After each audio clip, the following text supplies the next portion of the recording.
Good evening. I call to order this regular meeting of the Verona Township Council for Monday, the 2nd of December, 2024. Madam Clerk, would you please read the Open Public Meetings Act compliance statement? Notice requirement of the Open Public Meetings Act has been satisfied with respect to this meeting of the Township Council. It were included in the public meeting notice along with the public internet link and telephone calling information. Said notice of meeting agenda was posted in the municipal building and sent to the official newspapers of the Verona City Times, the Star Ledger, at least 48 hours preceding the start time of this meeting. The agenda and public find at veronanj.org/council meetings. A public comment period held in the order it's listed on the meeting agenda. The instructions on how to comment will be provided at the appropriate time. Thank you, Madam Clerk. Call the roll, please. Councilwoman Holland. Here. Councilwoman McGrath. Here. Councilman Roman. Here. Deputy Mayor McAvoy. Here. Mayor Tamburo. Here. Mayor also present tonight is Township Attorney Brian Aloya, Township Manager Jody Arco, Deputy Township Manager Kevin O'Sullivan, myself, Municipal Clerk Jennifer Kieran. If the public could not hear, Councilman Roman is on virtually, so you can't see him, but he is present for the meeting. All right. Thank you, Madam Clerk. Would everybody please stand for the Pledge of Allegiance? I pledge allegiance to the flag of the United States of America, and to the republic which stands one nation under God, indivisible, with liberty and justice for all. We begin this evening with the mayor's report, and we have some presentations this evening, so I'll make my remarks relatively brief. I was fortunate to attend the New Jersey League of Municipalities conference. Some great professional development sessions down there. So it's a pleasure. The presenters this year, in my opinion, were very high quality, and we're fortunate to have those. So certainly things that we can come back and turnkey. Like, I hope everybody had an excellent Thanksgiving.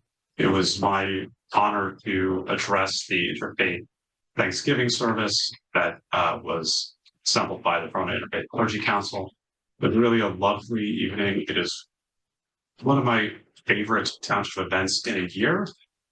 Is that service and the togetherness that we really feel during that time. So thank you to them for putting together an invitation. I'd like to congratulate the Verona A team and C team football players and the cheerleaders for winning the Super Bowl. Both of those teams won their respective Super Bowls against Fairfield, which is a great accomplishment for Verona. And we will be honoring them at Fair in the Square. There are just too many football players and cheerleaders to fit in this room.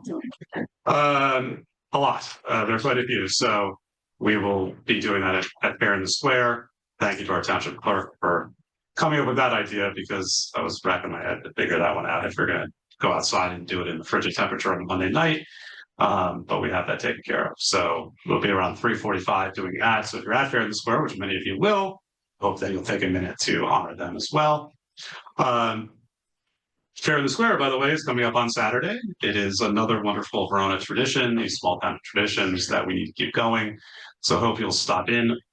Favorite thing to do as mayor is to introduce Santa Claus. So I hope that you're there for when Santa arrives. The Women's Club will speak in a minute, but I encourage everybody to participate and share your light night. I always have to brag that Sunset Avenue is probably the best lit street in Verona. So I hope one day another neighborhood will beat us. So please get your luminary kits and participate, and we'll hear more about that in a minute. And the Verona Fire Department and Rescue Squad Santa Day, it will be Sunday the 13th. So listen for the sirens and pop out and say hi to Santa. And please donate some food to the food bank. The firefighters will pick that up for you. And yes, Morris, there will be things for you as well. The fire department is good about giving presents out to the dogs. And at this point, I'll call up Mr. Coltre, our county liaison.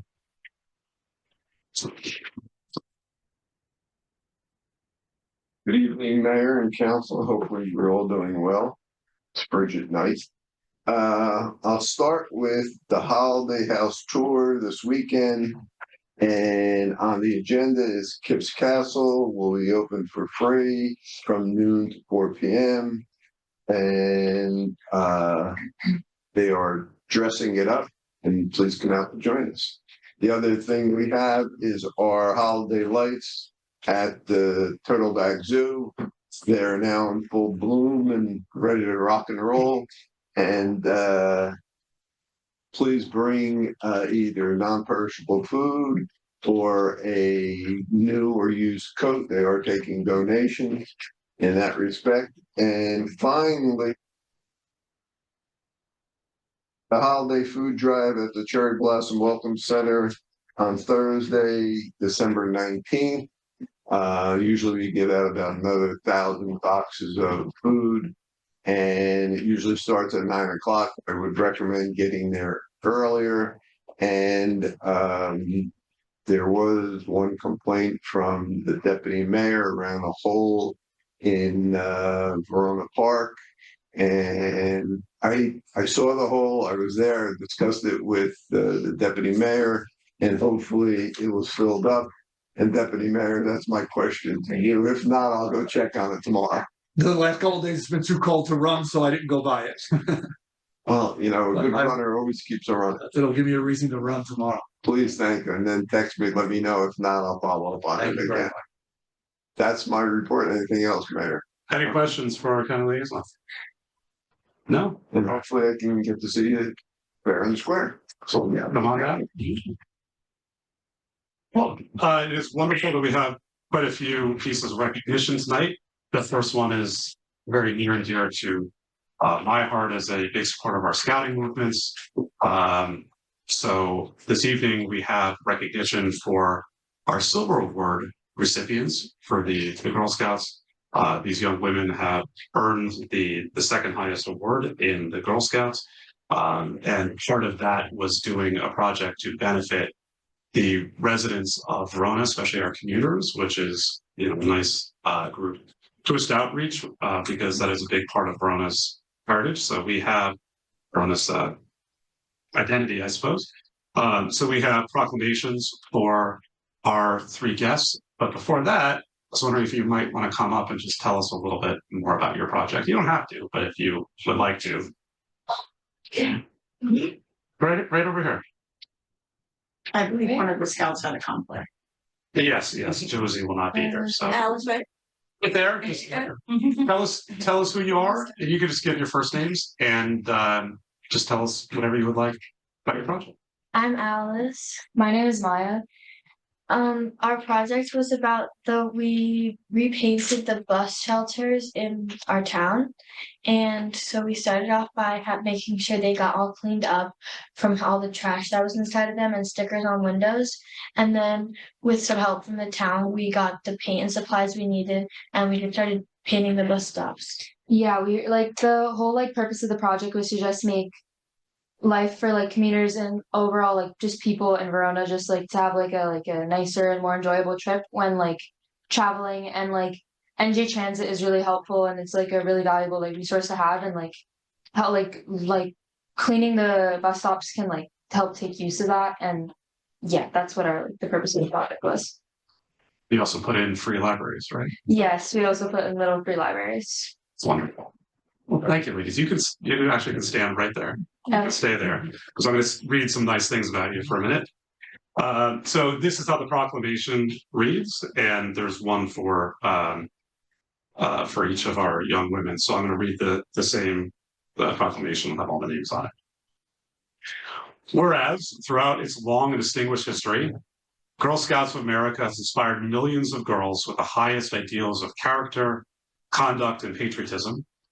And whereas through Girl Scouting, every girl everywhere grows strong, gains self-confidence and skills for success, and learns her duty to the world around her.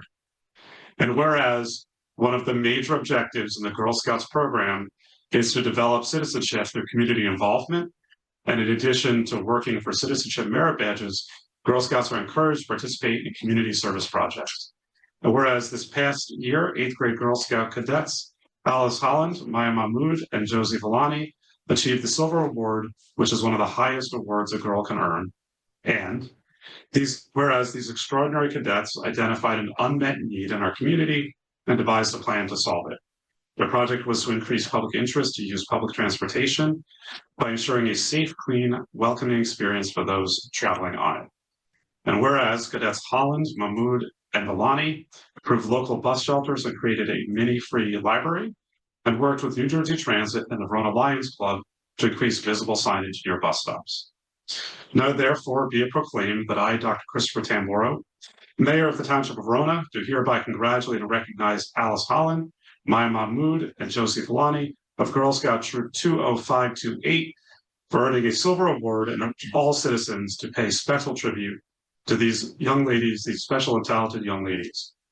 In witness whereof, I hear to set my hand and cause the official seal of the Township of Verona, New Jersey, to be affixed this second day of December in the year 2024. Congratulations, ladies.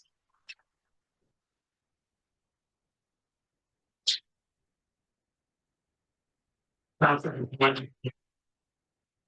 the thing, and then we'll open for other comments. Thank you. Congratulations. Congratulations.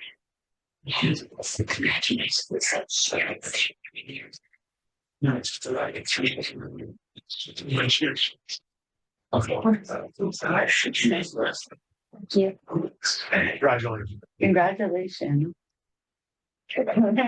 don't you stand next to your daughter?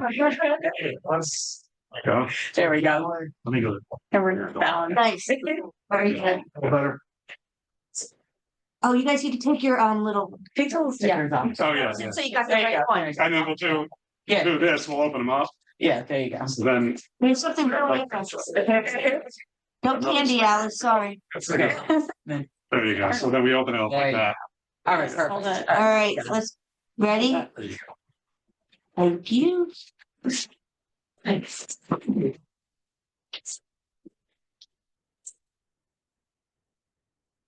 Thank you. Congratulations.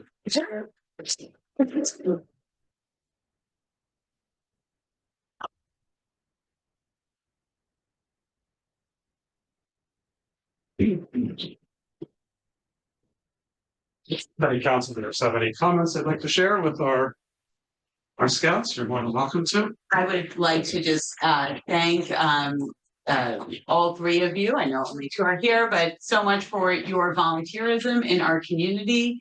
And I really appreciate this project. When we had a crisis, when our main bus line that went to New York City went away temporarily, it was one of the issues that I actually got contacted the most on. So our transportation system, especially to New York, is incredibly highly valued, and workers come in and out of Verona using the bus system. So I think you picked an excellent project.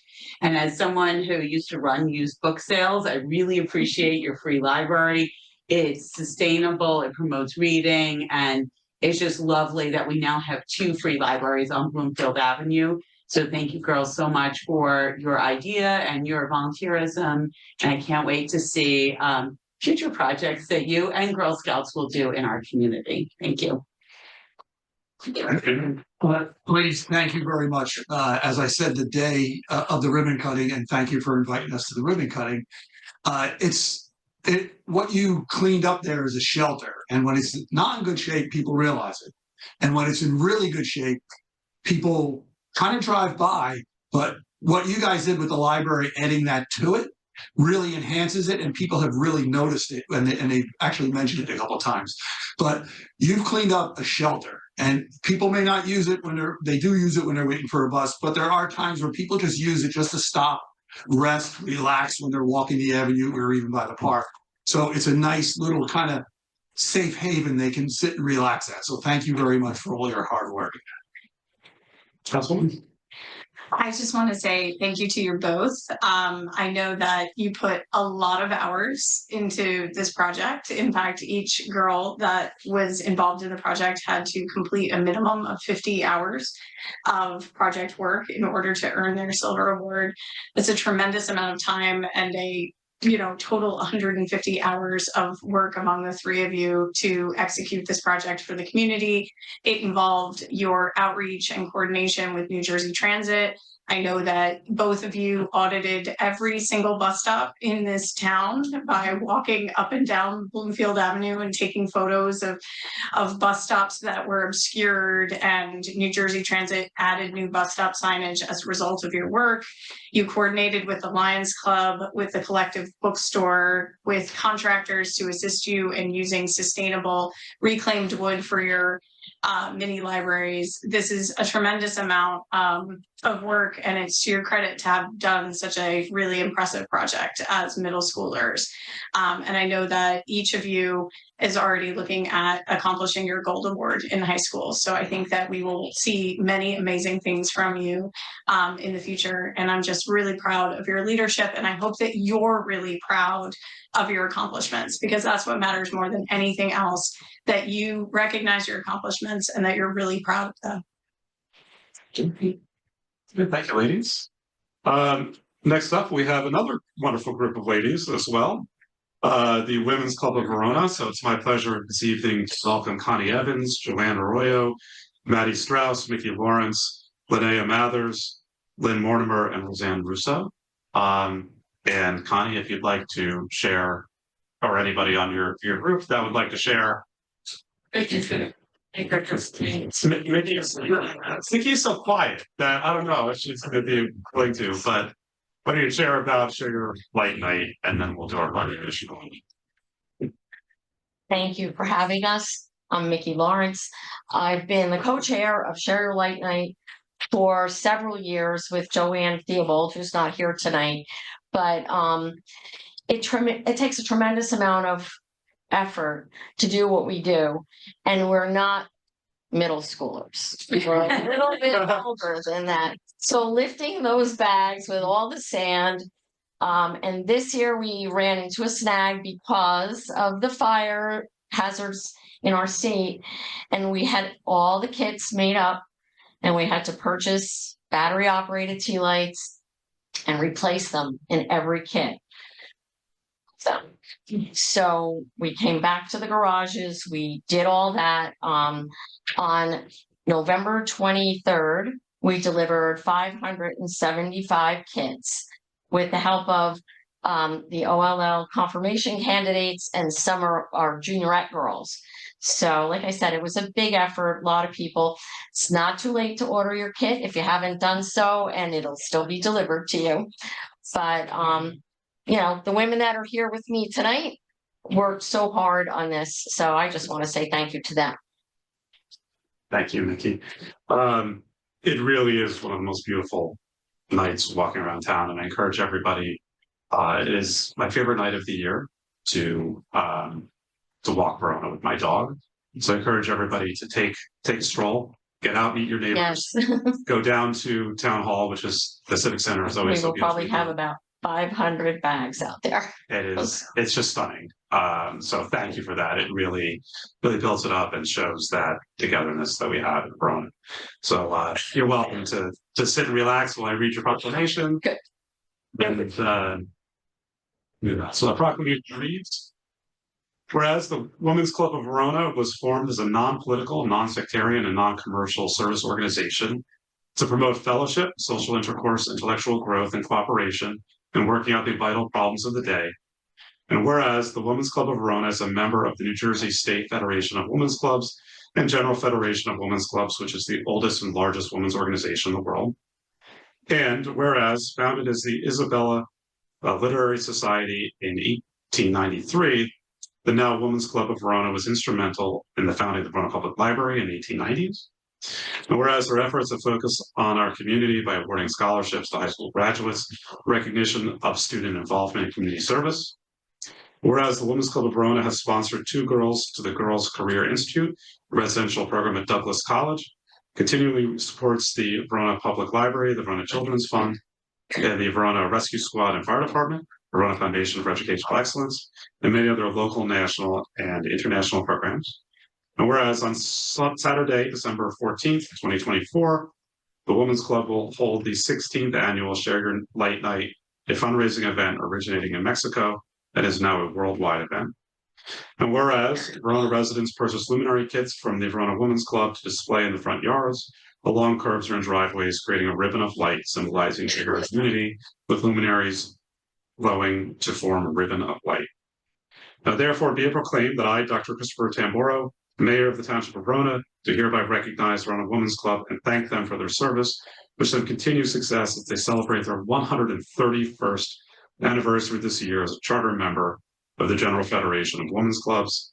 In witness whereof, I hereunto set my hand and cause the official seal of the Township of Verona, New Jersey, to be affixed the second day of December in the year 2024. Congratulations. Now, if you ladies wouldn't mind joining us at the front.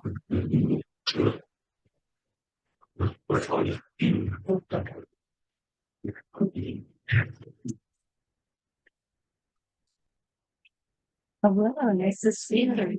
No.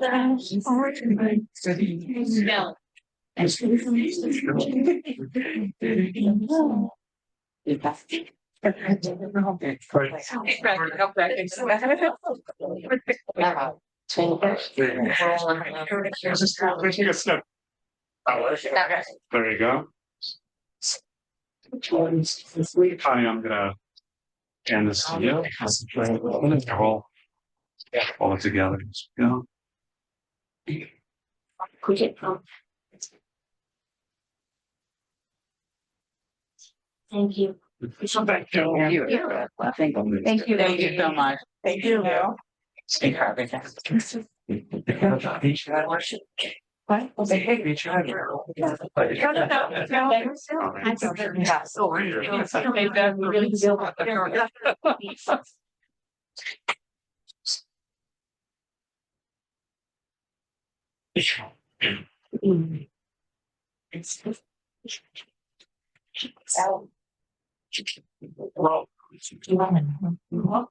Women's Club is probably the only group in Verona that can beat the next group that we are recognizing this evening, which is the Proud Funeral Home.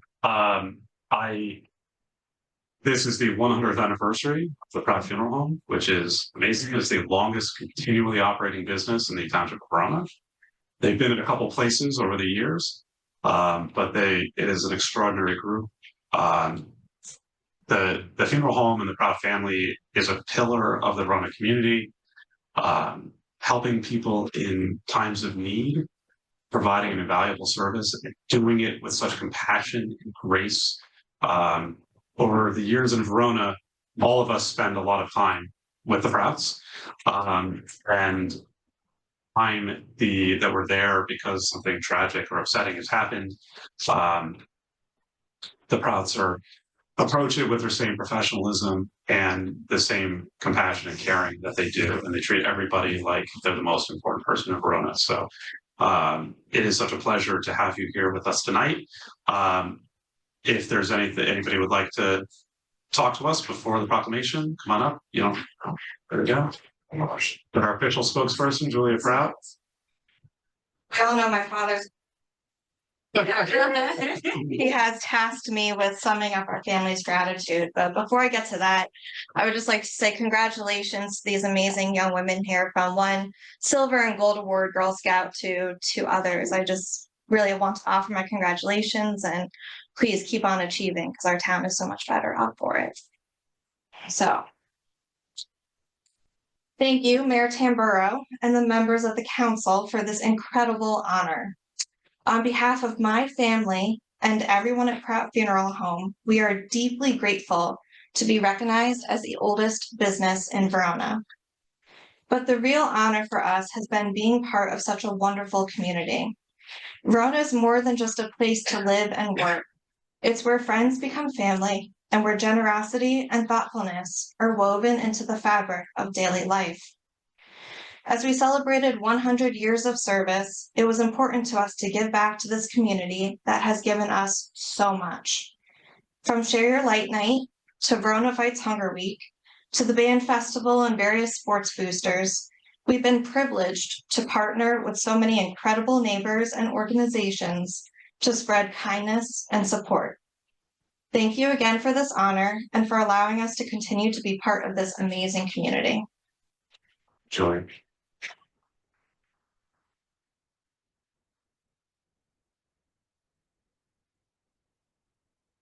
I'm going to read the proclamation, and we'll do the same thing, and then all the council members will be invited to speak after the proclamation. The proclamation reads, whereas for 100 years, the Proud Funeral Home has stood as a pillar of compassion, care, and service in Verona and the greater Essex County community. And whereas the Proud legacy begins with Michael C. Proud, originally a carpenter and postal employee in Montclair, Mr. Proud pursued a new path and earned his funeral director's license from the Renard School for Embalmers in New York City.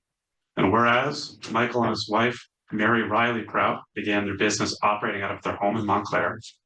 Whereas in 1924, Michael and Mary moved to Verona and opened the first full-service funeral home in West Essex. And whereas the original location of Proud Funeral Home was 595 Bloomfield Avenue, across from the Civic Center. And whereas in 1952, the business moved to its current location at 370 Bloomfield Avenue and has remained a cornerstone of the Verona community. And whereas in 1970, Michael and Mary's oldest son, Frank, and his wife, Jean, took ownership as the second generation to lead the family business. And whereas the torch was passed to Frank and Jean's son, Robert, and his wife, Meg, who further modernized the business, focusing on sustainability. Whereas in 2005, Proud Funeral Home became the first in Verona to adopt solar energy by installing solar panels, exemplifying their dedication, not just to families, but to the environment. And whereas today, celebrating 100 years of service to the Verona community, the fourth generation, siblings Julia and Stephen Proud, have advanced the business, enhancing its digital presence and offering online planning services to better meet the needs of today's modern families.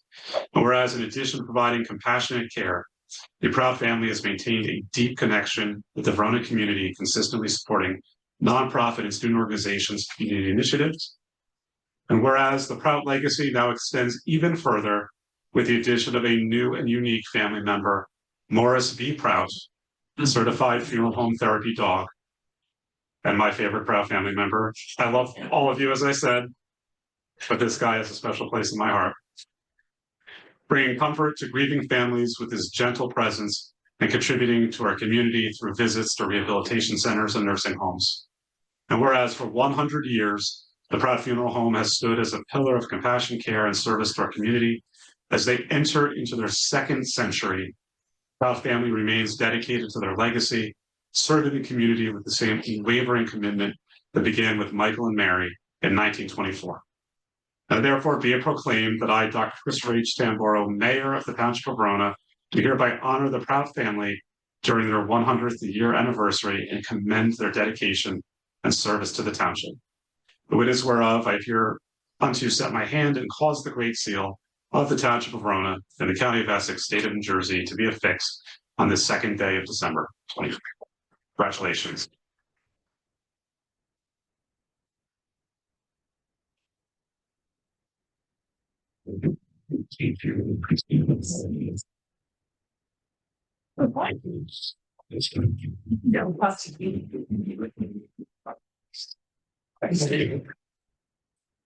Where's contribution? Set. There you go. Side.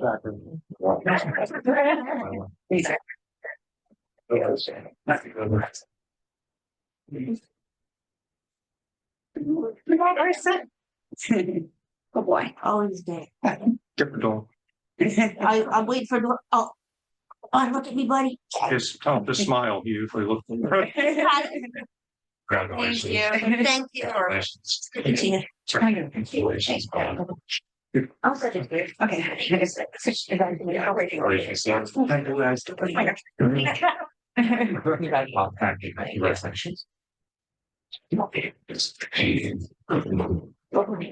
Forrest, congratulations. All right, one more pet. Before I have to go. Here, go up. Okay. We just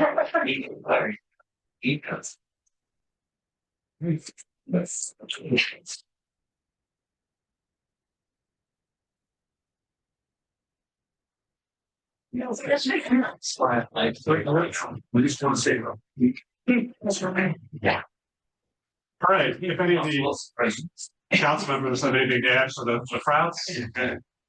Before the Prouds jump out, if any council members want to certainly just a congratulations to the proud family. You are an inspiration to not only families in Verona, but businesses in Verona. The amount of time you give back to the community is just amazing. As the mayor said, at times of need, you're someone that everybody goes to for obvious reasons, but I think the appropriate name of your business is home. And when someone passes, you want to go home. And that's a true feeling when dealing with your family during a time of need. So thank you for all you do for Verona and for what you do for the residents. And I just want to add and thank you for not only continuing the legacy of having your business here, but for that huge impact that you've had on the community. You mentioned not only many recent events that I've attended that I've seen you support. I want to acknowledge all of the hard work and support Bob has put into the Shade Tree Commission for 25 years. More. 30 years. So 1979. 1979. And I first became aware of your whole family through the Junior Women's Club of the Verona, where you have such a strong legacy as well, seeing mother and daughter here. And so I just thank you for all of your service and what you bring to the community. And now adding a new level with Morris, which is really actually brought compassion in a time when we need more compassion to a new level, especially community. So thank you. A new level also with Mike as husband of Julia. I would just also add, thank you so much for all of your service to the community. There's little more that I can say that hasn't already been said, but you were a tremendous asset to this community. And so I look forward to 100 more years of proud present in the township of Verona. So congratulations. And your legacy is very impressive. So thank you so much. Thank you, everybody. Thank you, everyone. Good night. Mark's are trying to go to bed. Thank you. Mr. Diarco. Thank you, Mayor. This brevity, my agenda is in front of you. Then we'll have 2 items to discuss in closed session, and Deputy Manager Kevin will review all the projects we have. The highlights, Mr. O'Sullivan.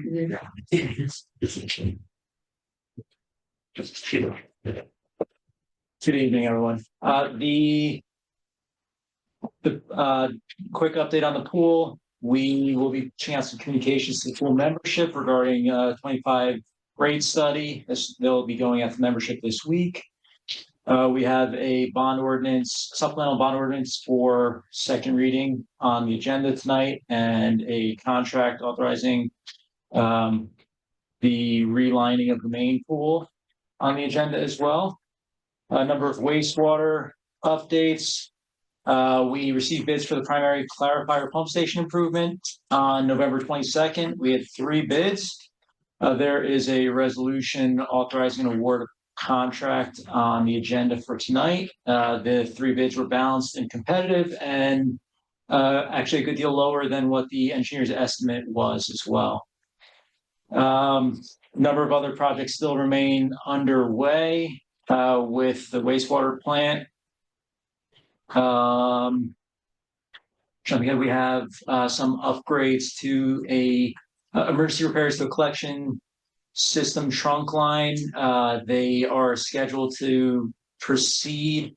We were thinking they were going to be mobilizing this week. It may be early next week, but there are some emergency repairs to the 20-inch sewer line, which runs parallel to Derwent Avenue. We'll be undertaking those before Christmas.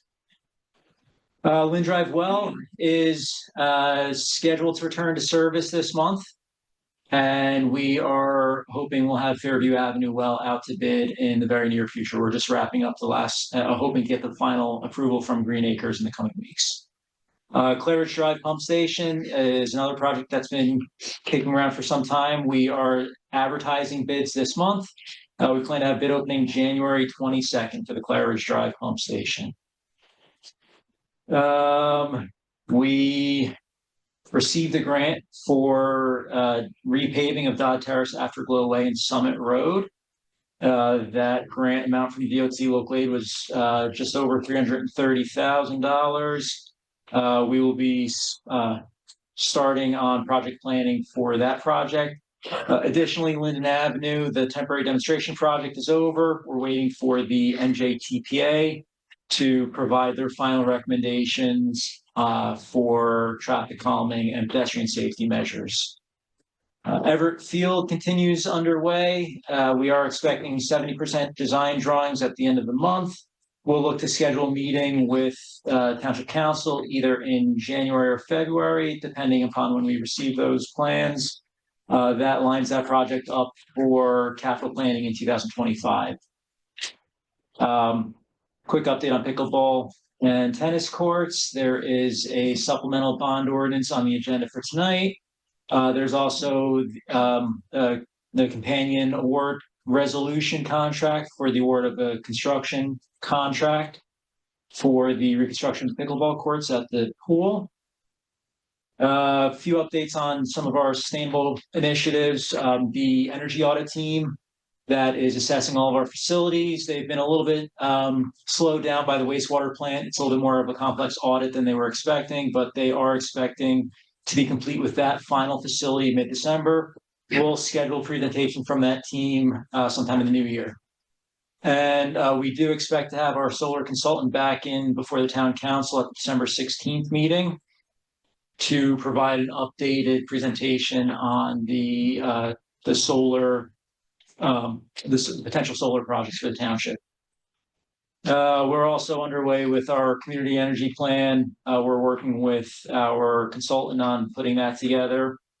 Lakeside Avenue parking lot was another project that is advancing. We have a little update. We received a $1 million grant for the acquisition of the property from the NJEDA.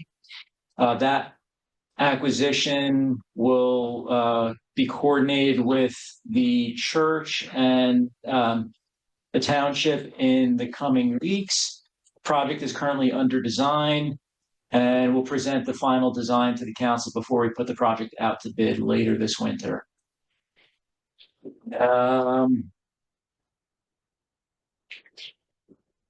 We also have last update I'll provide for my report is the town hall windows and repointing project.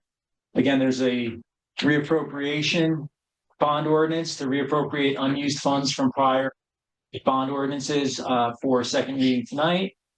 This allows us to advance both phase 1 and phase 2 of the town hall window replacement and repointing needs.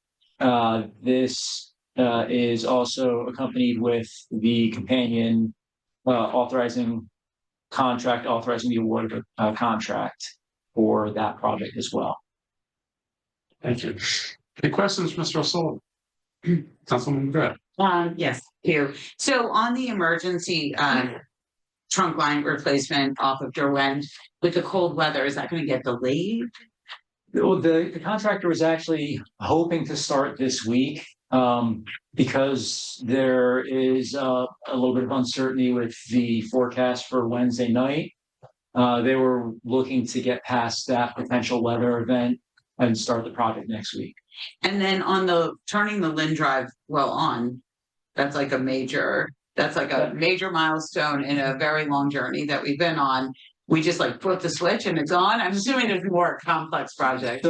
No, so there is a lot of the new equipment and processes that were installed in the last several weeks. The longest lead time was the manufacturing and the delivery of some of the holding tanks and the filtration systems. Those were received at the beginning of November. The contractor has been working constantly since the delivery of those tanks to get the all the valves, pipes, fittings connected, so that way the well runs through this new cleaning process. The pumps and the well and the entire process has been going through tests over the past several weeks.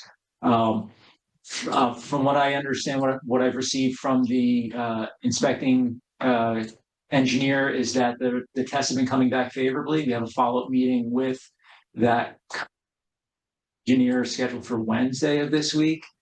So The contractor has not requested any extension, so we are expecting that as he continues to finish up each of these installation elements and as the tests progress, we are expecting to put the well back online, putting the pumps back into service. So we are wrapping up the final few testing measures of that project, but we are on schedule. And does New Jersey DEP have to sign off, or we're just good to go? Well, this is an IBank funded project. We will need to submit a return to service certification to the state. That'll be handled by engineering. Once that gets returned to service by DEP, IBank, everybody will be notified of that. Great. Thank you. Any other questions for Mr. Sullivan? Thank you, Mr. Sullivan. Thank you. Moving on to council member reports. Deputy Mayor Baxter. Probably pretty short. Just a reminder, obviously fair and square. The municipalities this year was, as stated, sections were very informative this year. Also, I always enjoy walking the floor to the vendors. There's always some good ideas on what we can do with some technology things in town. So we have them in the back of our head to share. Had a historic preservation commission meeting last Thursday. They are still looking for people in town who have historic homes. They are targeting 2 more homes to hopefully get on the registry, and they'll be pursuing that, I don't think through December, but in January. And then lastly, on Wednesday this week, the Chamber of Commerce has their meeting at 8:30 in the morning in the annex. We're moving it a week early so we can prepare for Fair in the Square. So it's not going to be the 11th, it's the 4th. And 8:30, welcome anybody who owns a business. You don't have to be a business on Bloomfield Avenue. A lot of home businesses are members of the chamber, and it's a good way to get exposure through our social media campaign that we've been doing for the last 6 or 8 months, and it's been very successful. So, and that is all I have for this evening. What day is this? Oh, sorry, we can't take. Wednesday at 8:30 is our meeting. All right. Councilman Drummond. Thank you very much. Just wanted to say I'm very excited for Fair in the Square. I promise to attend that one in person and not on Zoom. So that is like the mayor said, it's just a great day in Verona. Also wanted to recognize it was great to see a full parking lot at the Verona Flats. Again, that was a project that was a very long road, and it's great to see that we have residents in there, and I hope that the new residents feel very welcome to Verona. Excited to see the rest of that building open up, and the developer did a great job of constructing that complex. So that's a nice addition to Verona, and that's all I have for this evening. Thanks, Councilwoman McGrath. Thank you. I too attended the League of Municipalities and attended a lot of great sessions, in particular on affordable housing and energy planning, and a great session on a municipal building that Hamilton is currently building, which I think there's a lot of applicability to what we're doing. I also attended, as I like to, the state legislature session with top leaders from the Assembly and the Senate, where they spend most of their time talking about affordable housing and tax reform. This is the only training that we receive, so I know many of my colleagues attended, and it's always a good couple of days of exchanging new ideas and learning something new. I want to thank Congresswoman McIver, who was in Verona profiling and spending time at 2 local businesses, the Collective Bookstore and Dolce Marie. And she really spent some quality time understanding the needs of our business owners, and then she profiled them on social media. She's also having listening sessions for members of the public from her district. They will be on Zoom. The Verona session is on Wednesday at 5:30. I believe our municipal clerk has the information on how to attend, but you can also find a sign-up form on her social media. I also attended the Interfaith Thanksgiving, and I want to thank the Clergy Council for pulling that together. It is really a beautiful event showcasing the diversity and strength of our community.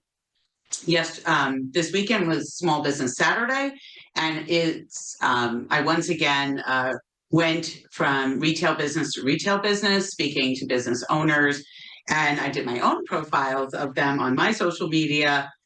This is one of my favorite days of the year, and the business owners really appreciate the support. It's a chance to really connect on how things are going. I did get some good suggestions, which I will pass on to the administration.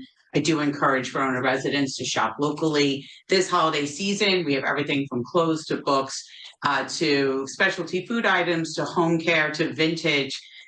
So we really have everything for your gift needs. And just to profile, besides Fair in the Square, at the same time, the Friends of the Library book sale will be going on. It starts on Thursday and runs through Sunday. This is another great sustainable event that actually promotes our library and helps raise money. It is an event near and dear to my heart because I ran it for many years. And I will be in attendance picking up a lot of books. I hope to see you there. And also, I want to just thank the Junior Women's Club of Verona for once again thinking about our Verona residents in need. Their wish trees are up at several local businesses. They have direct gift wishes from Verona families that right now are having a hard time. And I do appreciate them for once again organizing this very comprehensive gift giving event. And that's my report. Thank you. Councilwoman Hall. Thank you. I was at the League of Municipalities as well, and I did attend a number of sessions, including interesting ones regarding the use of AI in government, as well as other advancements in technology and efficiencies that could be beneficial to our community and others. I was honored to read the Thanksgiving proclamation at the Interfaith Thanksgiving service, which is in fact quite a beautiful service, and I do encourage all residents to attend. I do hope that everybody had a happy and healthy Thanksgiving, and I want to thank Congresswoman McIver's office for their proactive outreach to our community, as well as their attendance at Verona's Fair in the Square this weekend.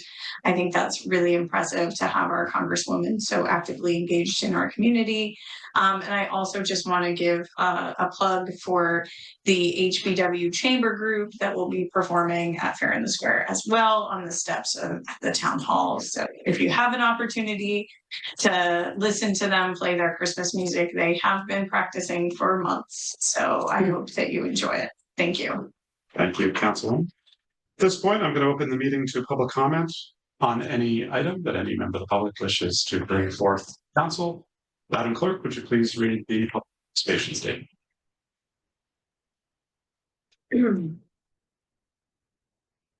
Public wishing to speak on any matter, please raise your hand by pressing the raise hand button on your monitor, or if attending in person, please raise your hand before my turn. Once recognized, please state only your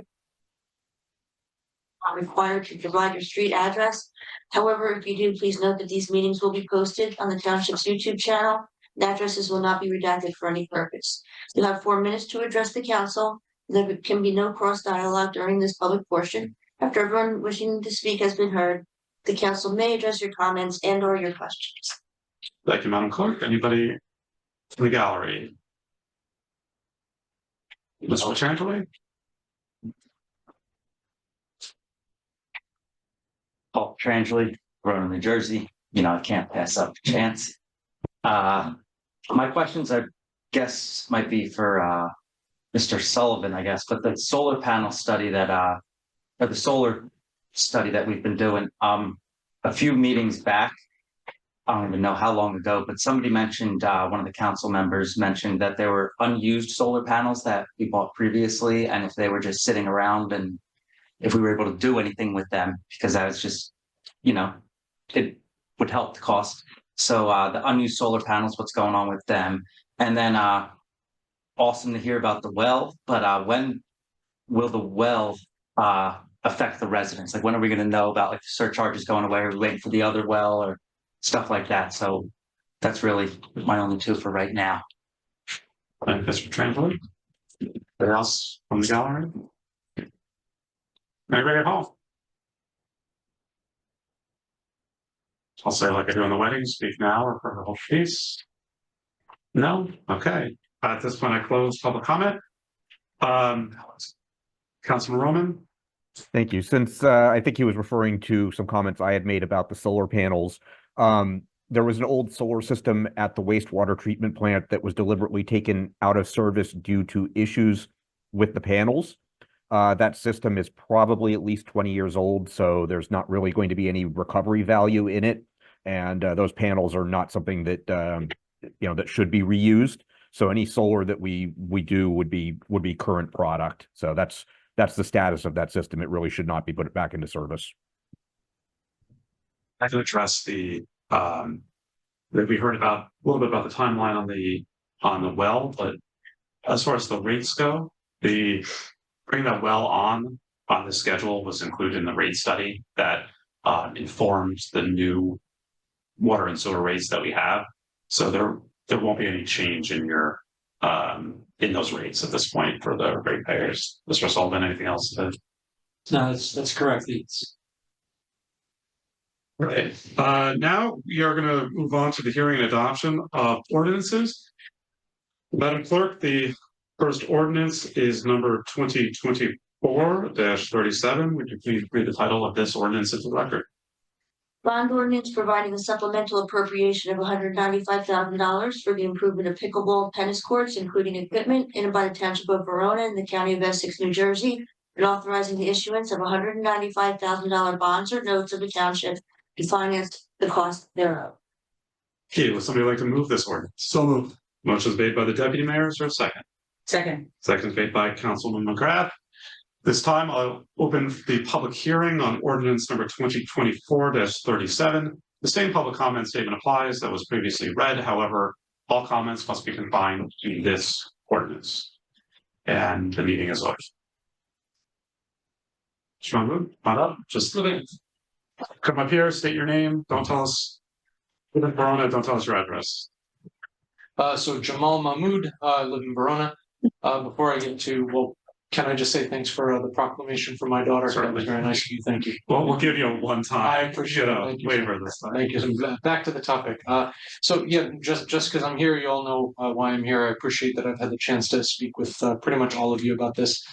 Just want to thank you on behalf of the pickleball community for considering this project. I know you all have a lot of priorities to balance here in the town to keep everything going, but we appreciate that you're paying attention to this particular thing. So hopefully this is all in the plans tonight. And for the rest, thanks to all of you to help us get the best result we can. I appreciate it. Thanks very much. Yep.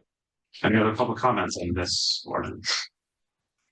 Public comment? I start out by just offering a comment. We did hear a lot of the community, and I have to say, in my entire time on the council, this is probably the most emails I've gotten on one issue.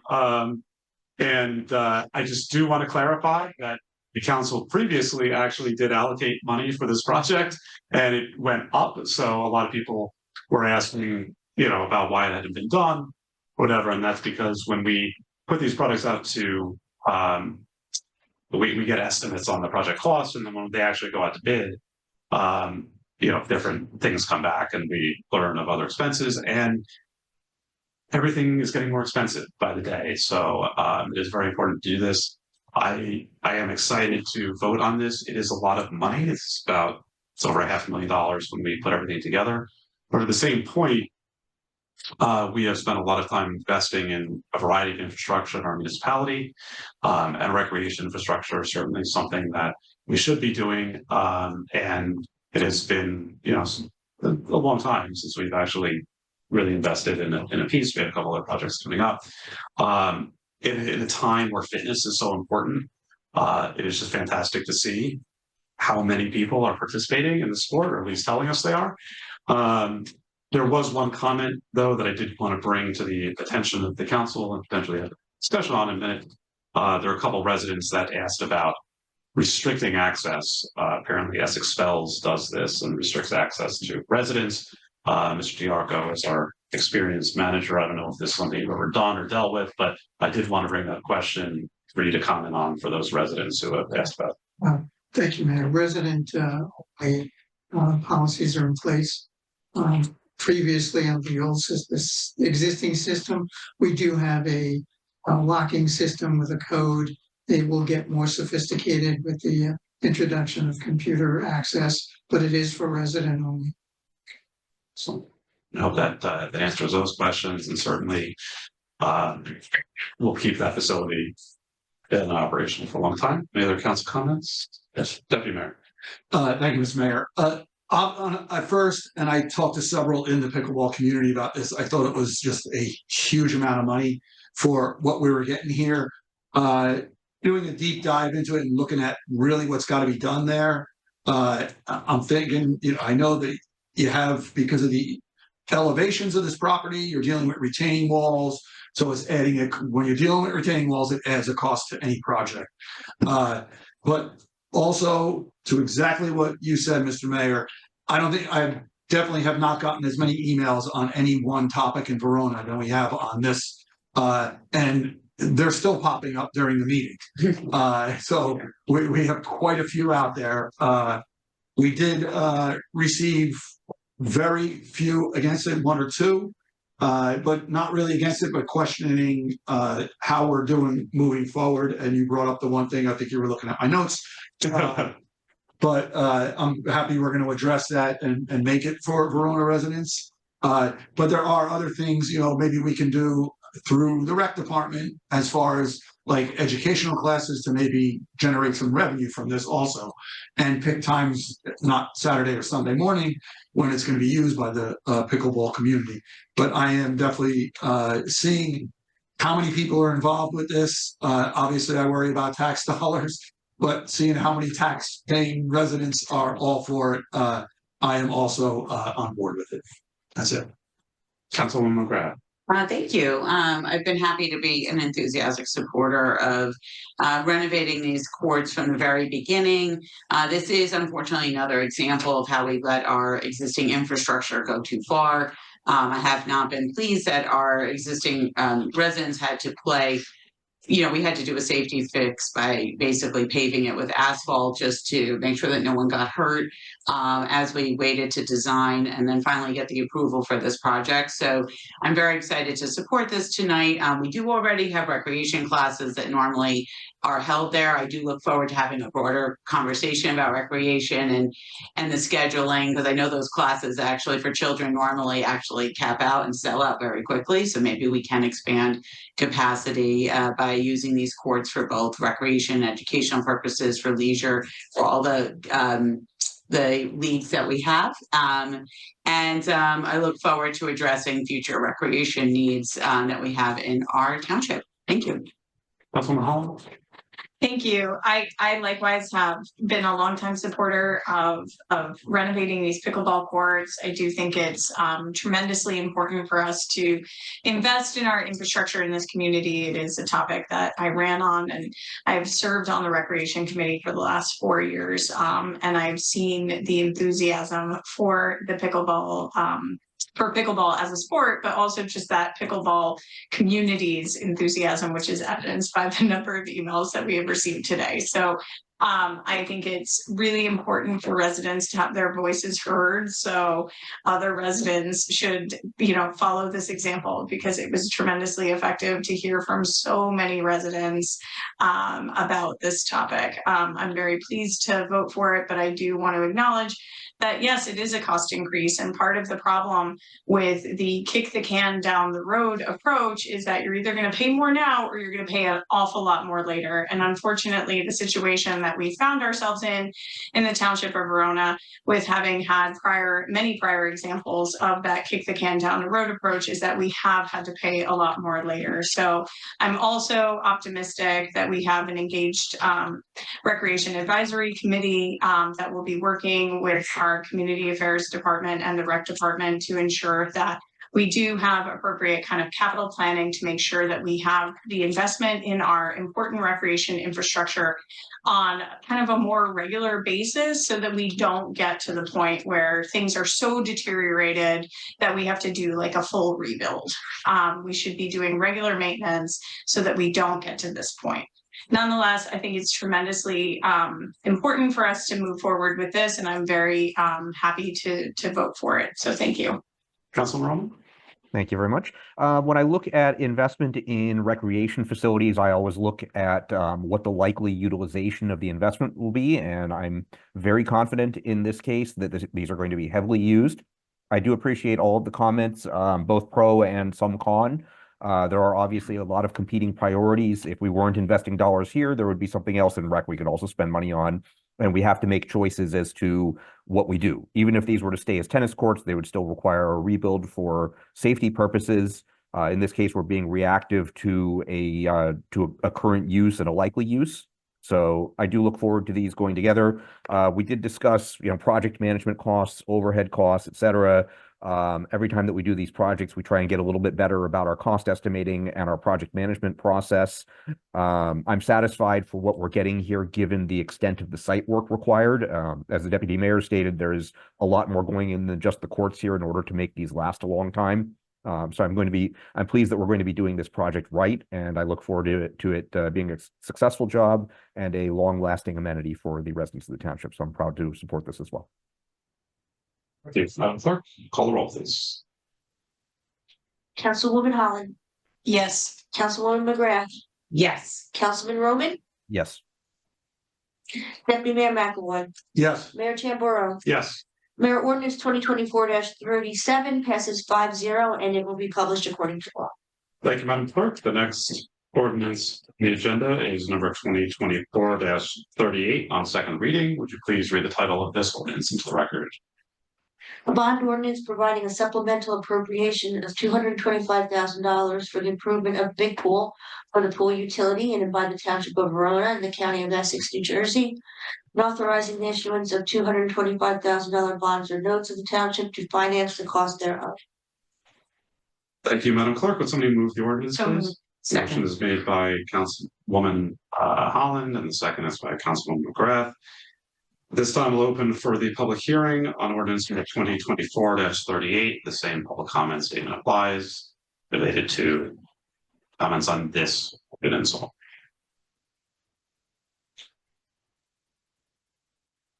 Hearing none, I will close public comment. Any council discussion? Councilwoman Holland? I'll just say that I think it's really important for us to be investing in our pool utility. I do know that the Recreation Advisory Committee and a subcommittee thereof have been spending a tremendous amount of time analyzing the costs that it takes to run our pool facility and appropriate rate structures going forward. And while we've been sitting here this evening, an email would have gone out to pool members, if not all residents in the community, regarding the cost implications of running that utility. It is an important part of our community. For many people, it is a defining aspect of their summer and a big part of what it means to be a resident here in Verona. So I do think it's incredibly important for us to continue to invest in this asset and for us to ensure that it is run effectively. So I just want to recognize those residents that are working on the pool rates and how these capital improvements, such as the one we're voting on this evening, are ultimately funded by those pool membership fees. So thank you. That concludes my remarks. Thank you. I was going to bring up the same item, that this does come from our rates that are being paid on the pool. This is not coming from the township's capital budget directly, so taxpayer dollars are not. Any further discussion? Hearing none, Madam Clerk, call the roll. Councilwoman Holland, Yes. Councilwoman McGrath, Yes. Councilman Roman, Yes. Deputy Mayor McAvoy, Yes. Mayor Tamburo. Yes. Mayor Ordinance 2024-38 passes 5-0 and will be published according to law. Thank you, Madam Clerk. The next item on the agenda is ordinance number 2024-39 on second reading. Would you please read the title of this ordinance into the record? Reappropriating $340,000 proceeds of obligations not needed for their original purpose in order to provide for the repointing of the township hall and by the township of Verona in the county of Essex, New Jersey. Thank you, Madam Clerk. Does somebody move the ordinance, please? So moved. Second. Motion is made by the deputy mayor. The second is by Councilwoman McGrath. This time we'll open for public comment on this ordinance only. Same public comment statement applies. If anybody would like to talk about bricks. So there are no comments about bricks and mortar. I thought we'd get a little more public participation on that, but Not nearly as exciting as pickleball. Any council discussion? Councilman McGrath. I will just say to kind of wrap up the theme of these three ordinances, I think we're making great strides, and I do want to credit our administration and our town manager, Joe DiArco, for, really kind of getting all of this backlog of projects, planned appropriately and now financed. And, and then moving on to construction phase. There is just, as the public can see, a host of issues that we need to deal with infrastructure, and we do need to prudently but aggressively address each one of these things. This is, it sounds like, I was like, what is repointing? But we have water that's coming into town hall, and that water causes a lot of problems.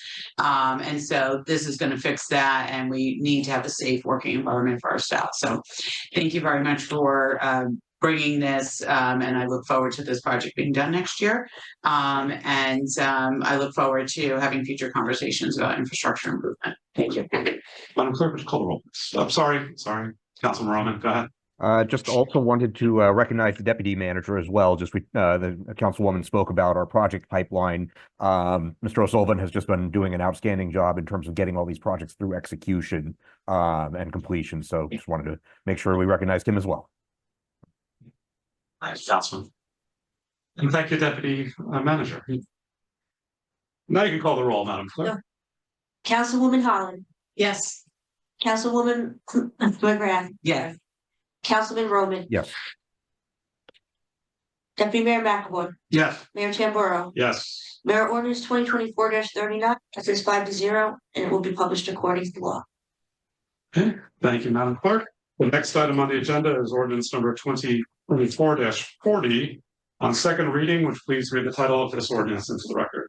Amending chapters 140-36, no parking certain hours, 140-38, time limit parking, and 140-68, parking meter, permit parking zones designated.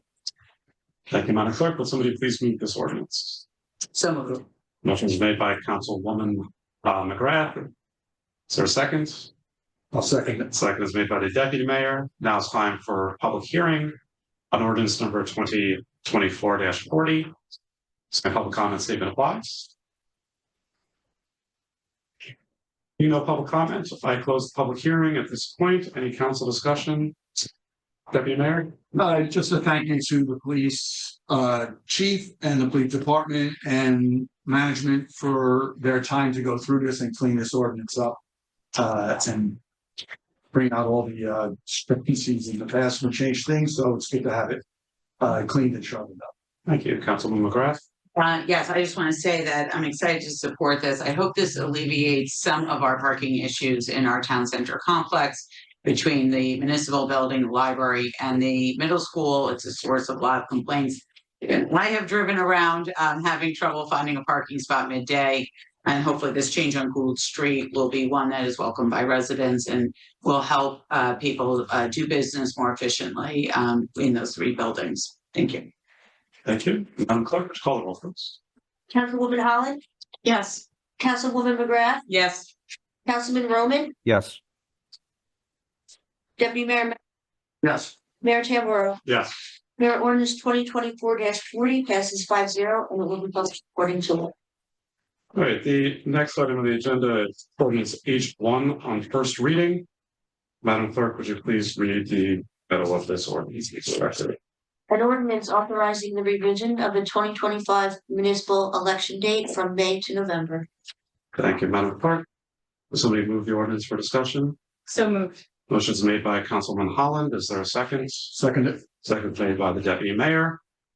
I will open for any council discussion on this item. I guess the first clarification is we actually have two different versions of the ordinance.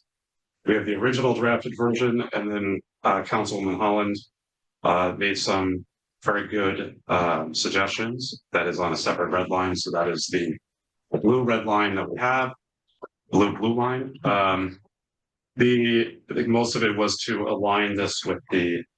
Actually, the Township attorney sent red line of the red line to actually confirm the just- suggestions at the start of the meeting, I believe. Yeah, but just so your council knows, the substance of the ordinance hasn't changed, but we've changed the format. the format of it, where it now reads the ordinance will read as follows and has how it will go into our code. Okay, all right. I think most of, yeah, hasn't substantially changed. The only, I think the big thing, and we had an email about this, was this does include any reference to the boards and committees, anything that's June 30th being moved to January for board and committee expirations. And I think, does the end do it? So my only question on this was, we put in there that any references to that would be considered January, but then potentially we would have conflicting language in the code where Actually, we're gonna amend the code based upon this ordinance. this ordinance can do all of that. Can do all that. Because originally it was just drafted, it seemed like it was referencing that, but now it's actually doing all of it, so we can do it in one fell swoop. Okay, well, that's a lot more efficient. So thank you to our lawyers, both on the council and our council for their assistance in that. So we are going off then with the revised H1. Any other council discussions? I just do want to address one item on my own, for members of the public, when this was brought up by our manager several months ago. I was one of the undecided individuals, and I needed to see certain things and data, including voter turnout. I wanted to answer some questions to make sure that we wouldn't leave anybody behind. So people that traditionally vote in May, I wanted to make sure that people who vote in May would also vote in November. And I did a side-by-side analysis of May voter turnout and a non-gubernatorial voter turnout year for like the assembly elections. And there are a couple differences there, but obviously we can't account for all of that because some people just may not have voted. And I saw that was helpful. So it's helpful to have that data and analysis after getting it. I also had the opportunity to speak with councilmen from another municipality that made the change, and were able to share their anecdotal experiences, which was very helpful in bringing my decision to that end. I will say that speaking to a lot of residents, there's a lot of positive feedback of it. I will note for the record, just one concern is that there is concern that this might bring with it partisanship into the municipal elections. And I think that is a valid concern, because the municipal nonpartisan elections, which this is not changing, and making them partisan, will happen at the same time as partisan elections. The counter to that, and this is something that I know a lot of people are concerned about, is that our school board has been nonpartisan always, and it moved recently during the Chris Christie administration, when the school districts were incentivized to move their elections to November, and got public questions on their ballot. The Board of Education did move its own elections, so this is not the first time we've actually seen a move like this in town. And while there are obviously still some potential, partisan influences, they have been able to do it. So I will be calling on the heads of both of our Republican and Democratic committees in the township to ensure that and request that if this ordinance is passed, that they communicate with their members, especially the representatives from each of our voting districts, to ensure that the political parties support a nonpartisan election and deliberately remove themselves from any conversation about it. Obviously, one of those party representatives is here, and Councilman McGrath, so I've made this statement, and I will, if the ordinance passes, reach out to a Republican counterpart and request the same thing, because that is the one thing that I heard from most people, is that they want to make sure that there is no significant partisan influence, and this is an expectation I think the community has for both. So I did want that on the record and listening to people's concerns. And I hope that that's something that will be able to be handled in that way. Otherwise, I think that the ordinance is a good process in being able to save some money, And our timeline is very similar to if we had put this out to referendum. I did not believe, and I think going to Mayor Meredith Ryan's point is that the municipality elects us to make these decisions. I did not believe a referendum was necessary, and I still don't. But we would be on the same timeline approving today as we would if a referendum had gone by the time we got certified election results. So we're on the same timeline there. So just my thoughts that I wanted to share in getting this onto the agenda. And I thank our municipal clerk and our municipal attorney for being able to turn that around to meet the timeline. We do have to pass tonight, and then on just the next meeting in December, so that we can advertise and do all of that in order to move the election for this year, because otherwise the council packets go out in January traditionally. So so that's my comments. I just want to provide that for context. Any other comments? Yeah, Deputy Mayor. Thank you. Without being repetitive, I also, my big concern was keeping it nonpartisan. That's the way Verona's been for quite a while, since we changed the form of government back in the 80s. So I hope that it stays that way and it doesn't go in any other direction. The only other thing that the big concern was our financial burden of this, which is up over $75,000 or close to $80,000 per election. And we shared the county costs with other municipalities. So knowing that at that time in May, every other year, there's two other municipalities that share that cost. If one of them drops out, and they're going to have to worry about this with us, that if one of them drops out, our costs are, with costs rising, they're probably going to double. So $150,000 for an election is a lot of money. So I think we'd rather be proactive rather than wait and have to spend that money for one cycle. So that's why I had my thoughts on this also, and brought it to this table. Thank you, Deputy Mayor. Councilwoman McGrath. Thank you. Well, I have a couple of thoughts to share. I think it's important for me always to engage the voters. So I am continue to be disappointed that we did not do a voter referendum on this matter. We had incredible voter turnout in November. We had over 9,000 residents vote out of 13,000. We had turnout at 68% of our voting electorate. It's one of the largest turnouts in Essex County. And I want to thank all of the voters who did come out.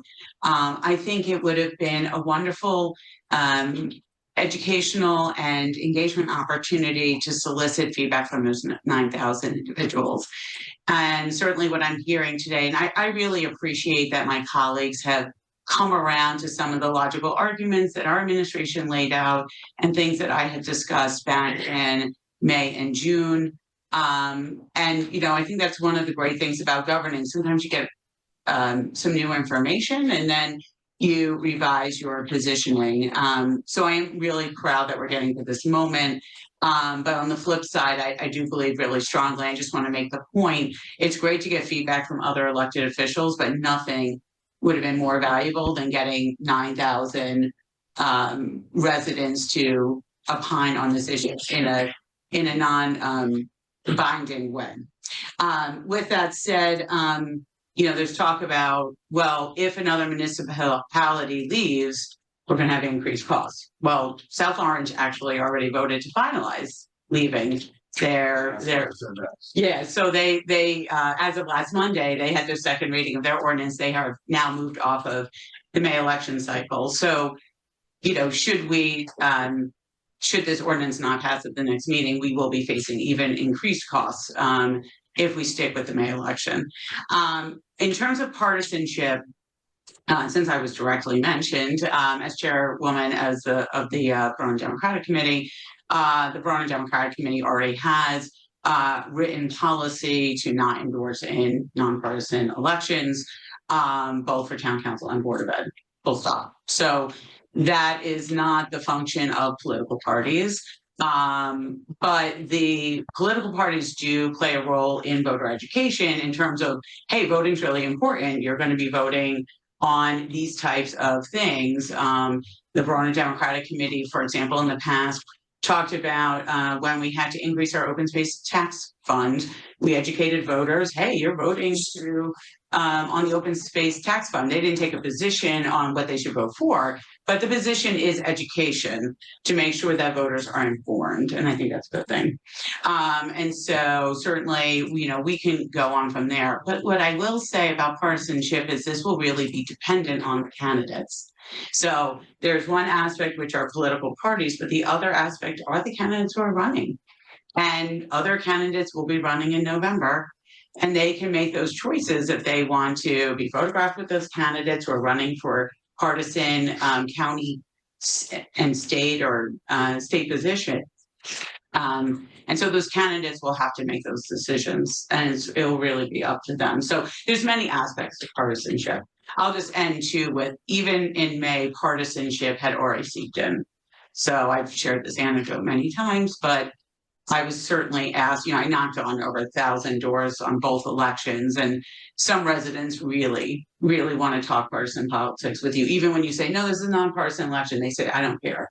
I really want to know, what are your positions? So it's unfortunately a function of politics today.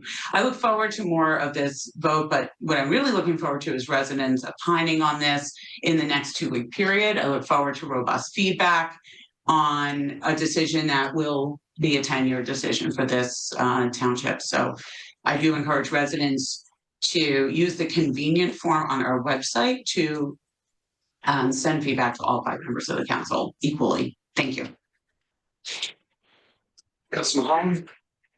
I think everything's already been said. However, I would just encourage both the clerk and the township attorney to thoroughly read the redlined version to ensure that we catch any typos and formatting errors that may still linger, as we did have some last minute changes earlier today. But I do also want to thank the township attorney as well as the municipal clerk and Mayor Tamburo for hearing my concerns about the initial draft of the legislation. I think it's really important for our legislation to be clear and transparent, because one of the effects of moving the election is that it would effectively extend the term of everyone sitting on this dais right now, because we would otherwise be subject to a May election and a July 1st reorganization. This pushes it out 6 months. So I think it's important for that to be very clearly stated in the legislation and for residents to be aware of that aspect of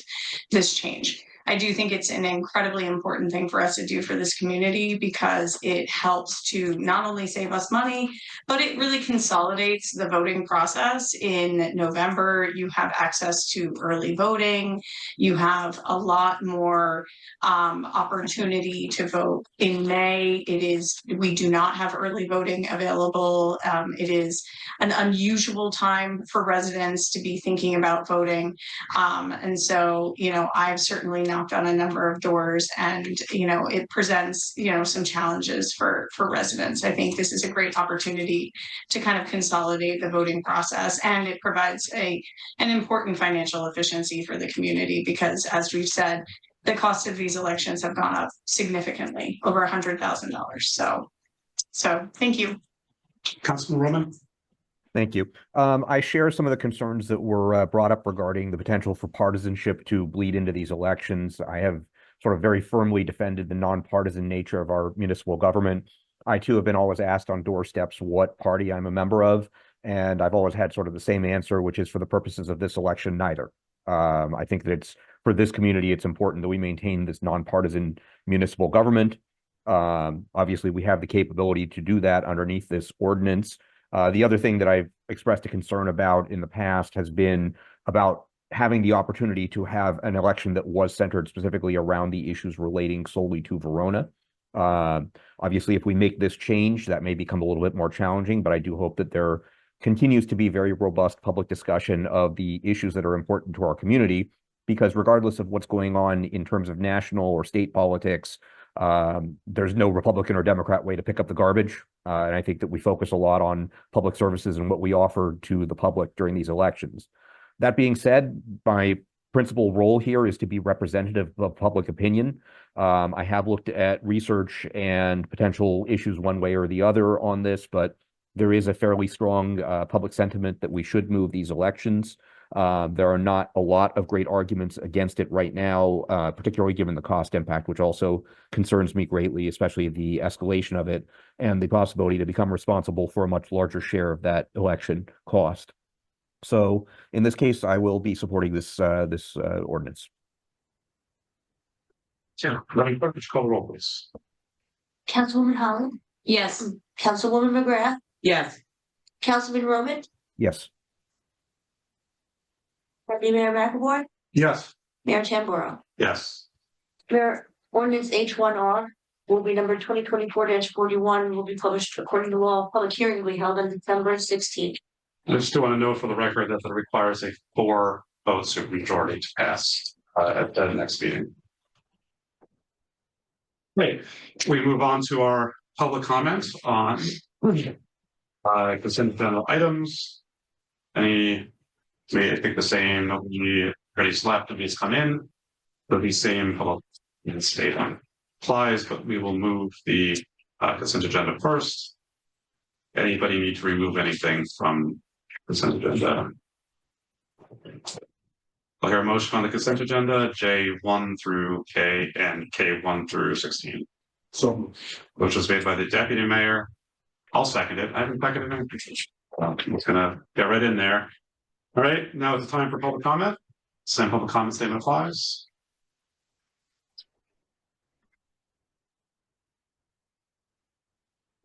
Hearing none, I'm going to close public comment, but I do want to see if we have a couple of representatives here from the pool, from the library. We have our library board chairperson and our library director. If you want to give a little background on K-15, since you're here, if you don't mind me calling on you.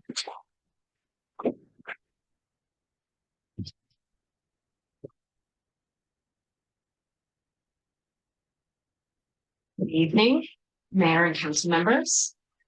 On behalf of the library, I would like to express my heartfelt gratitude to the council for considering passing the resolution to designate our library as a book sanctuary. This action is more than just a symbolic gesture. It is a profound statement about our community's commitment to intellectual freedom, access to diverse ideas, and promoting free and respectful expression of differing viewpoints. The Library Board of Trustees passed its own resolution declaring the library a book sanctuary at its October 17th meeting. Together, we are sending a powerful message that our community will always protect the right to read and learn. Your support empowers us to continue our message, our mission of connecting people to the resources and ideas that inspire change and enrich lives. Thank you. Thank you, Claudia. Thank you, Beth. I will repeat something I said at the Library Foundation fundraiser. It is that my heartfelt belief that libraries are the cornerstone of American democracy. So I appreciate your putting this out there, and it is a delight to be able to add that to the agenda at chairperson's request.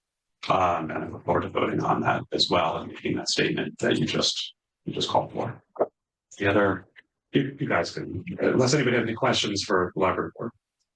I don't have questions. Yeah, then you can say. Okay. Council comment. I also, I agree with your statement about libraries being the cornerstone of democracy. I also just feel so strongly that when certain communities are attacked, libraries are really giving us the ability for those residents to find solace, to find materials, to find support in the written word. Especially for the LGBTQ community. And I think it's really important to have just a strong, diverse library. And I applaud you, the library, for your very strong policies and clear communication on how the collection is developed. And if anyone has a concern, how they can effectively raise that concern. Policies are key. And you really, the library board really has embraced that, and through the leadership of our wonderful director, and the library board presidents and board members, current and past. So I just applaud you on your very strategic thinking, as you've navigated some really tough political waters over the last few years. So thank you. Any other council discussion on any of the consent agenda I items? have a question. Can this declaration be written into an ordinance? This is something, or do we plan on doing this every year? That's an interesting question, Mr. Alaya.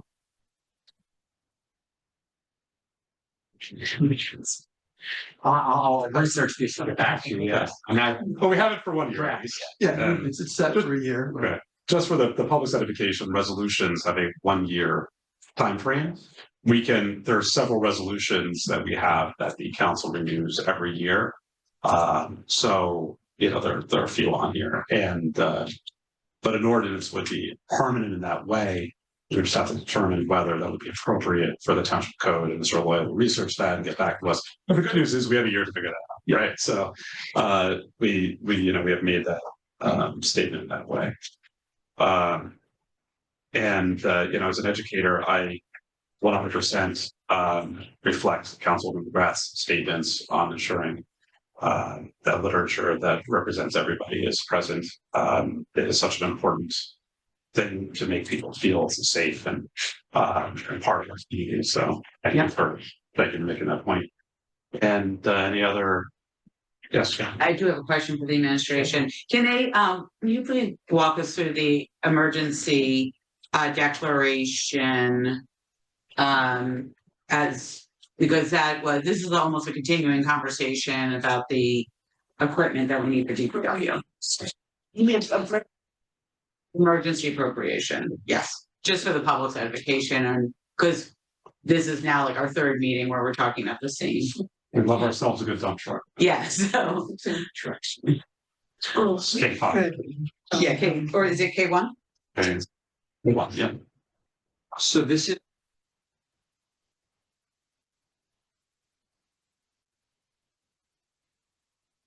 This is of those trucks. I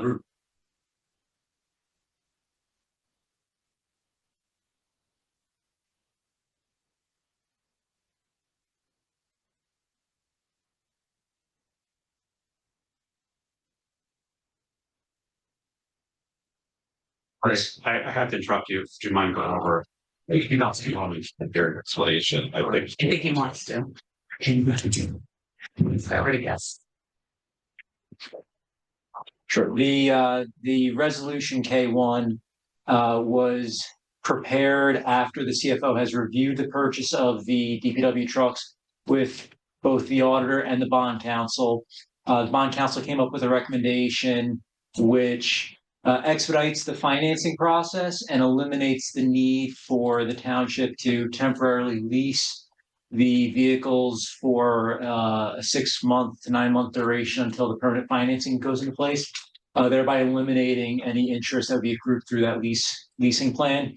So this emergency appropriation resolution then establishes that emergency fund for financing as part of the 2025 budgeting process. So it allows us to do an outright purchase of the vehicles immediately rather than relying upon temporary leasing and then outright purchase in the middle of 2025.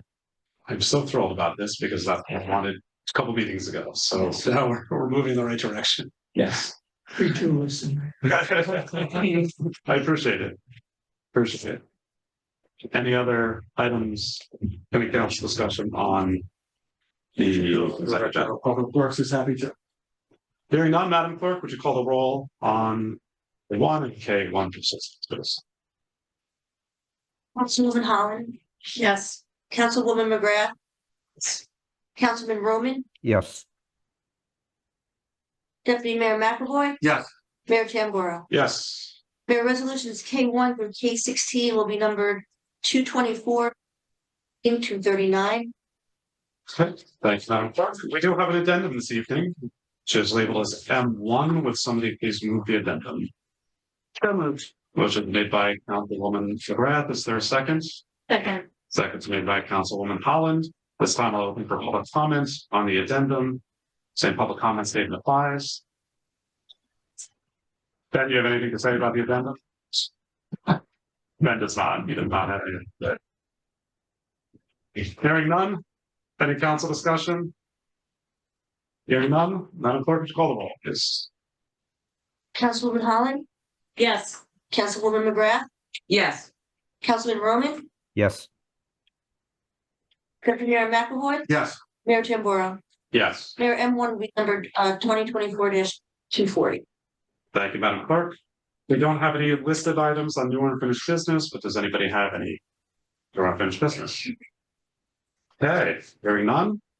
I will open for public comment on any matter that any member wishes to discuss. The public comment statement applies. I'm gonna call Mr. Ryan first.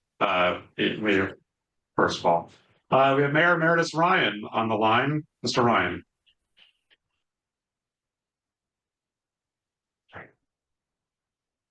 You're muted, Kevin.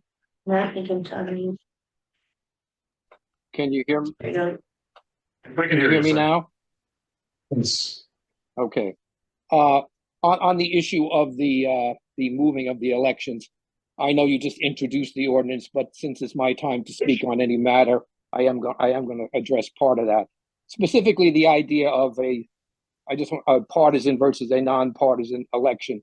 There's always been sort of a myth in this town that whether you feel you're a Republican, a Democrat, or an independent, that somehow when it comes to Verona, you're this empty vessel where you just put all of your other thoughts aside. Having run in 3 elections, that's not the way it works, guys. You know that as well as I do. To the other point, I just want to make sure that not having had I read the original ordinance, but not having read your revisions, I will look at them before the next meeting to see if I have any comments on them. But the other thing that I think has to be made clear, and I'm assuming since we're still staying nonpartisan, that you can still get on the ballot with just by getting a minimum number of signatures on a petition, and I believe it still will be based upon the percentage of voters from the last election. I just want to make sure that provision is still in there, because that effectively is the one way you do take the partisanship out of the local election. You don't need a party putting you on a line. The other thing that I hope will still be carried through in the elections in general is the elimination of the party line. Okay, I think that will help allay any fears in any part of the ballot, that we will just be able to look down the ballot and pick the person that we want to vote for, he or she. The partisanship issue, is always going to be out there. I do agree with Councilwoman McGrath when she states that it very much is dependent upon the personality of the people who ultimately decide to run. It's very difficult to police that. And I think basically the only thing that hopefully that both committee chairs will agree, they will not come out with a formal endorsement, but people do talk to each other. Let's be real, folks. I mean, that's always going to be part of the process. You're never going to take that out of the equation. And that's just basically, I will commend you for putting this out there.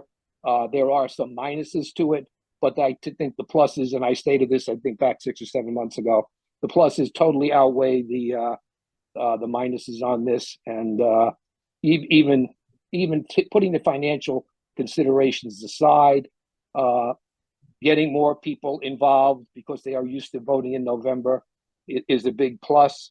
The one downside for the candidates is a lot of people don't realize with these little local elections, it still costs a lot of money to run, folks.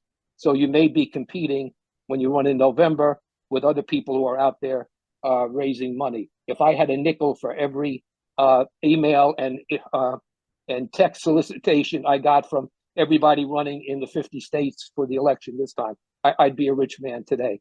So that's something that I think someone who is considering running for local office may have to consider. When the election is moved to November, it may be harder to raise money if you have to do that, or you may have to do more self participation, self-funding rather. I'm sorry, but thank you for the opportunity to comment, and I hope that the rest of the community will give you some positive feedback before you have to vote on this at the next meeting. Devin? Chris? Mr. Translating. So next time. Paul Petrangeli, Verona. Basically, I just want to say one thing, totally out of left field, obviously, than where I'm usually coming from. But we're going to preach recreation, and I love how we're doing all the recreation things.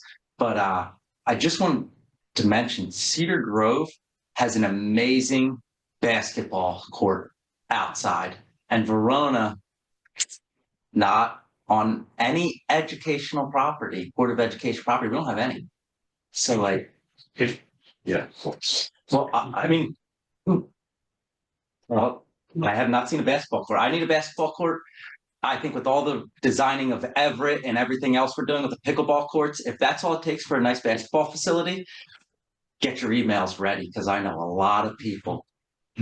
So, and I mean, I just got done basketball practice. That's why I was late. So the numbers in basketball probably at rec probably outweigh the number of VBSL. So, because VBSL counts travel plus rec kids twice. So I think basketball's a great place. Thank you, Paul. Anybody else? I will close public comments. No, there's somebody else. I will close public comments. There is, as the deputy mayor pointed out, there is a basketball court right over there that is open to the public at certain times outside the school day on the HBW property. So take a look around back. Years ago, before there was Verona High School, they actually practiced basketball outside in winter because there was no indoor basketball court. So we have a long history of outdoor basketball play in this town, and I will certainly refer your emailers to there because that is a service that we have from the board. But something to look at. Also, do want to note that we are one of the few municipalities in the area that has our own indoor basketball courts in our community center. So, which is very important. On Mr. Ryan's point, I appreciate your point about the partisanship. I just do want to note that I disagree on some of the points that you made about people going out there. When I ran for office 3.5 years ago, I made a very deliberate point that I was an independent and that I would not opine on any national issues. And I would only opine on state issues that related to the operation of our government in the township. And that's an example that I hope others will follow. But as Councilman McGrath said, there's a choice. And I think our voters in Verona are intelligent enough to understand people who really are meeting the needs of the community and nonpartisan spirit that we have grown for so many years. So that's my comment on that. Councilman McGrath. Yes, just going back to Mr. Petrangeli's point, I don't think the township owns and maintains any outdoor basketball courts. They're all on Board of Ed property or in the pool complex, which is not open to residents outside of the pool season and not open to residents who are not members. But I do agree with you, we have a wonderful indoor facility. But this is not the first time that I've actually heard the fact that we're missing this asset. However, as part of some of the conversations the administration has had with Caldwell, maybe that can be solved there. Or again, on future strategic recreation plans, is there something that could be addressed? But I do encourage basketball enthusiasts or enthusiasts of any sport or service to send us emails. We have capacity to read more emails and respond to more emails, so send them away. I would love to read them. I would note that in the open space committee meetings, we are still discussing uses for the recreation space between Brookdale and Commerce Court, and that was an idea that was actually pitched then. So, all right. We have previously passed a resolution to go into executive session. Will we be taking any official action in executive session? Being that that is the case, we will see everybody in 2 weeks. Nice evening. Goodbye.